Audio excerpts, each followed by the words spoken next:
Scalise. I'm a Democrat running in the 1st Congressional District, Louisiana, running against Steve Scalise. And this is the statement I would like to say.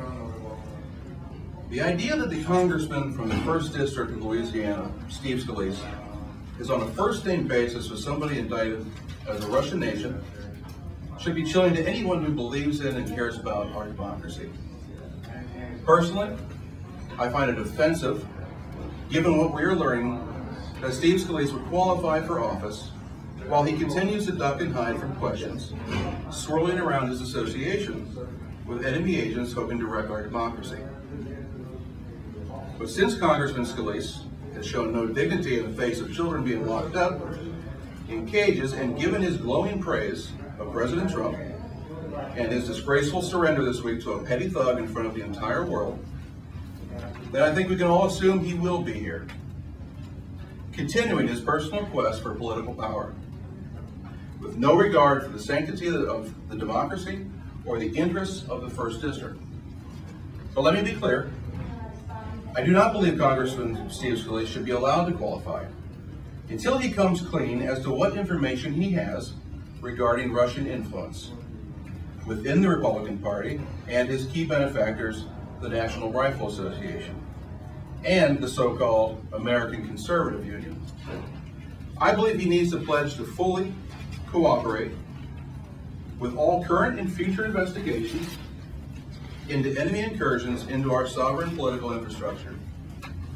To that end, as the congressman from the 1st District of Louisiana, my first act will be to call for a total investigation by a neutrally appointed commission into Russian influence within the Republican Party and the NRA and the American Conservative Union, also known as CPAC. Personally, it makes me physically ill to think of the way organizations like the NRA and the CPAC have exploited the trappings of America with all their flags, talk of freedom, and perverse interpretations of patriotism, as these very organizations were potentially acting as nothing but vessels for an enemy to undermine our society and our democracy. When you think simply of the pain and suffering that has been caused by virtue of the NRA and its rabid pursuit of dividing Americans while mocking victims of school shootings, it becomes clear just how valuable such an organization would be to a former KGB agent in his quest to undermine our democracy. I have 3 specific questions that I believe Congressman Scalise should answer honestly, without spin, and with total respect for our democracy that his oath of office demands. First, what is the nature and the extent of your association with the indicted Russian agent Maria Butina, both within and outside of his dealings with the NRA and the CPAC? Second, what is the nature and extent of your relationship with Alexander Torshin, a senior Russian official who directed Mrs. Butina's alleged espionage? Third, what does Steve Scalise know specifically about the incursion of Russian government agents into the Republican Party, the NRA, and the CPAC?